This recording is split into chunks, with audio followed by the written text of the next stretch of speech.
Salam Bapak Ibu dan Saudara terkasih di dalam nama Tuhan Yesus.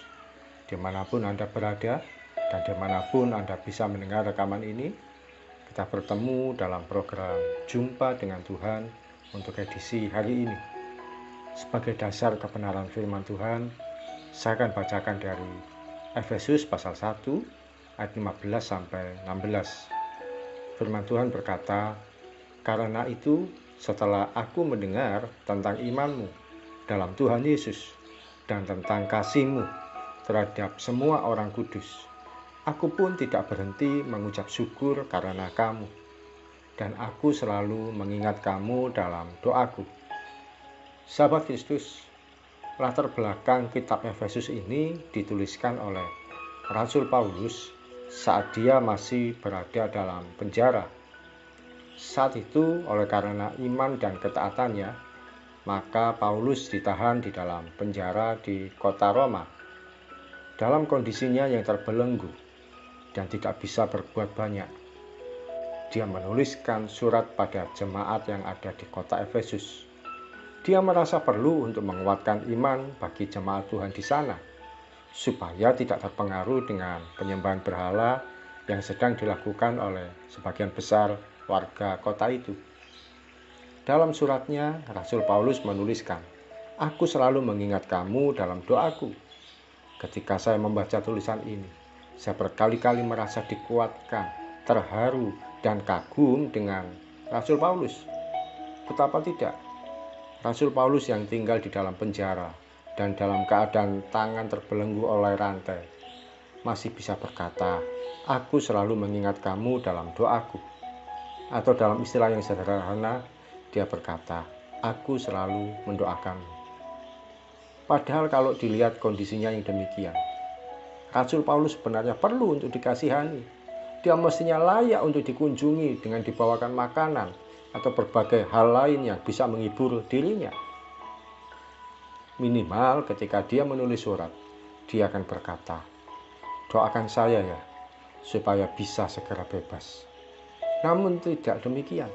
Justru dalam kondisinya yang terbelenggu dan terjepit, dia membuka diri untuk selalu mendoakan anak-anak rohaninya yang ada di kota lain. Bagaimana dengan kehidupan kita hari ini? Adakah kita sedang terbelenggu oleh rantai-rantai kehidupan yang melilit kehidupan kita seakan tidak berdaya? Adakah kita sedang ada di dalam penjara yang sulit untuk keluar? Bisa jadi kita ada dalam penjara ekonomi. Kita dibelenggu dalam penjara sakit penyakit.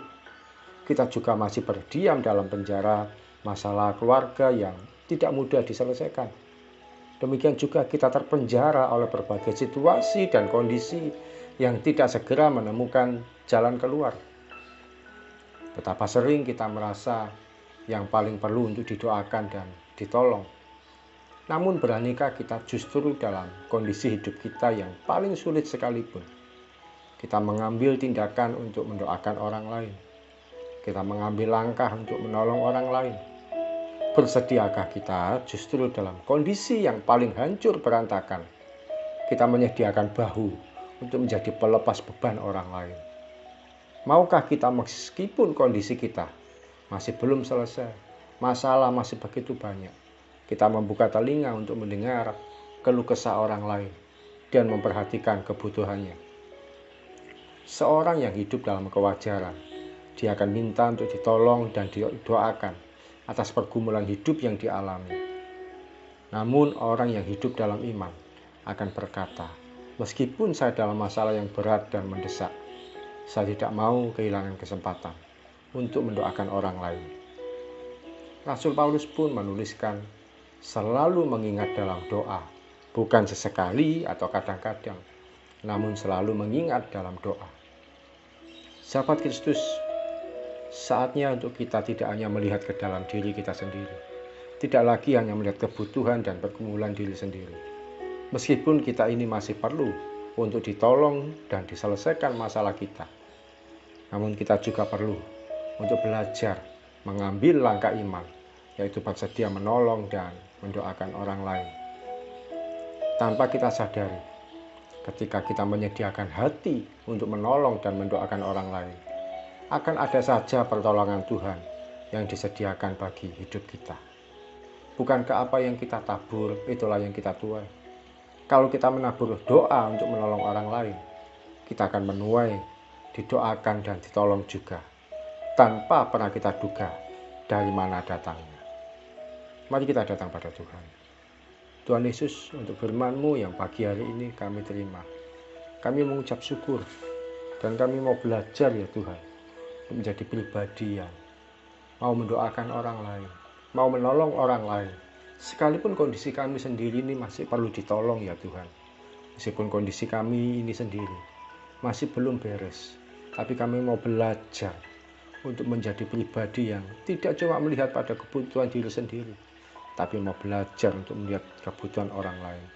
Kami mau belajar dalam kondisi kami yang terjepit, terdesak dalam masalah keuangan, masalah sakit penyakit, masalah keluarga, masalah pekerjaan, masalah apapun yang kami hadapi. Kami memberkati, menolong, mendoakan teman-teman kami, rekan sepelayanan kami, anak-anak rohani kami, saudara-saudara kami, atau siapapun yang kami kenal dan kami tahu mereka juga dalam kondisi yang sama, bahkan mungkin lebih terpuruk dari kami. Ajari kami Tuhan, untuk kami mau jadi pribadi yang mau mendoakan orang lain. Terima kasih Tuhan Yesus. Hamba berdoa untuk anak-anak-Mu dalam masalah keuangan yang terjepit hari ini, harus bayar hari ini, harus menyelesaikan kebutuhan tanggungan hari ini, atau sudah jatuh tempo. Karena Tuhan Yesus menolong mereka, menolong anak-anak-Mu yang mendengar rekaman ini ya Tuhan, dimanapun mereka berada. Berikan kekuatan, berikan kemampuan, dan kedatangan kasih Tuhan yang ajaib, memberikan pertolongan untuk bisa menyelesaikan segala sesuatu ini. Dan sukacita Tuhan akan mereka alami.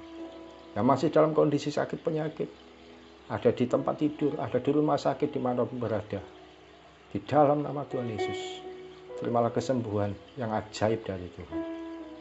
Dan dalam masalah keluarga, menghadapi gugatan perceraian, atau dalam masalah konflik yang tidak terselesaikan di keluarga, dengan pasangan hidup, dengan anak-anak, dalam nama Yesus, damai sejahtera Tuhan melimpah atas keluarga.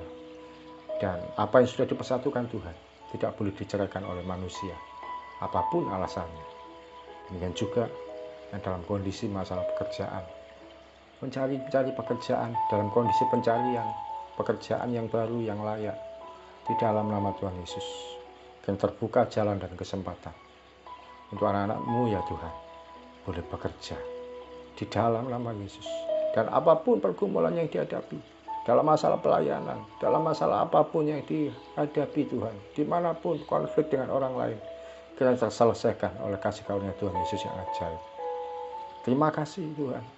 Kami percaya kebaikan Tuhan, pertolongan Tuhan, kemurahan Tuhan, dan perbuatan besar yang ajaib dari Tuhan akan terjadi atas setiap anak-anak Tuhan. Dan kami alami mulai pagi sampai nanti malam, bahkan sepanjang umur hidup kami.